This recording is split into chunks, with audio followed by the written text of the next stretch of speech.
was springtime on the island of Sodor. The sun was shining and the birds were singing. All the engines loved this time of year. Emily thought the island had never looked more beautiful. That night, there was a big and blustery storm. High winds swept across the island. Trees were blown down. A water tower fell over. And the roof blew right off Farmer McColl's barn. Emily was very pleased to be safe and warm in her cozy shed. She could hear the wind outside.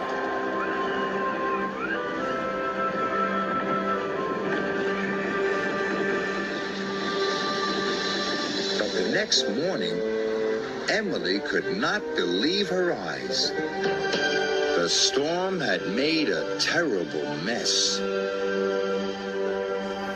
Farmer McColl was looking at the damaged barn. The baby calves will be cold at night. I must fix the roof right away. But Farmer McColl didn't have any timber for the roof. So he telephoned Sir Topham Hatt. Sir Topham Hatt came to see Emily. The storm blew the roof off Farmer McColl's barn, he said. You must take him some timber so it can be fixed. Yes, sir, said Emily.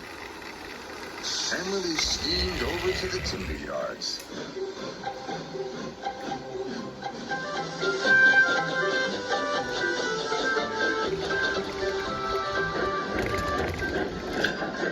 She buffered up to the timber wagon and raced off to Farmer McColl's as fast as she could.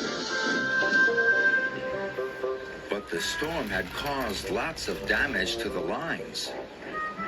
Workmen and trucks were clearing branches and rocks from the tracks. Emily wanted to go quickly, but she couldn't go at all. Bother, said Emily crossly. Trevor and the workmen were trying to move the tree, but moving it was taking a long time. Hurry up, Emily puffed impatiently. You must work harder. And she blew her whistle. Trevor was working as hard as he could. At last, he pulled the tree off the track. But Emily didn't say thank you to Trevor. All she said was, about time.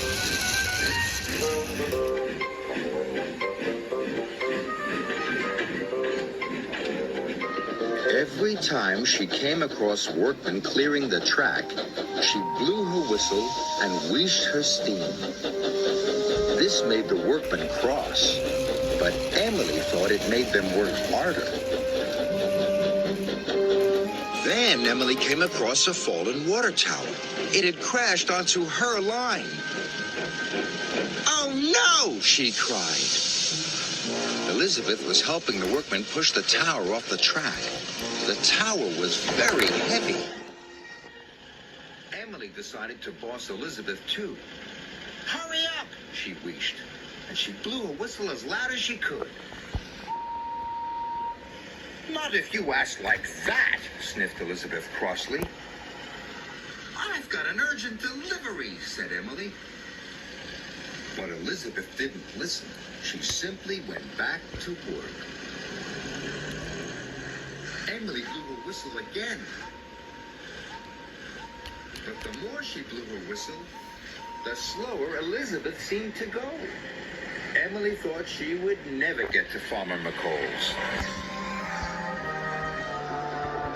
The skies were darkening, and the night was on its way.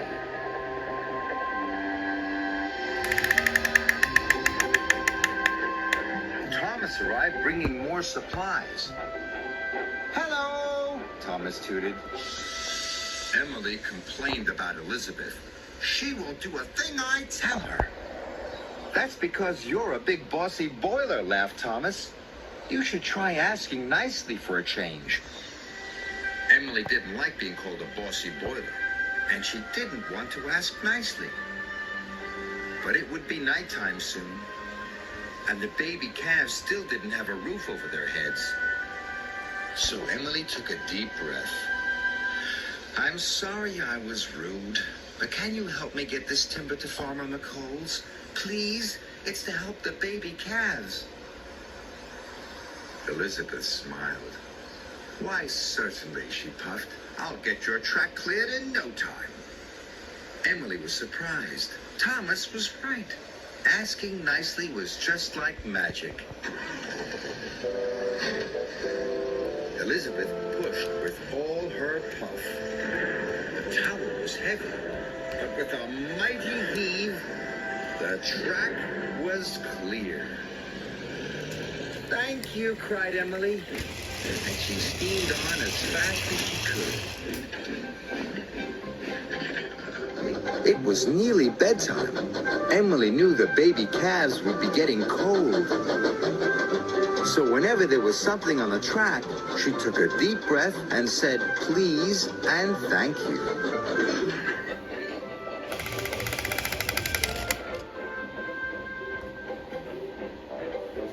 At last, Emily arrived at Farmer McColl's, and the timber was quickly unloaded.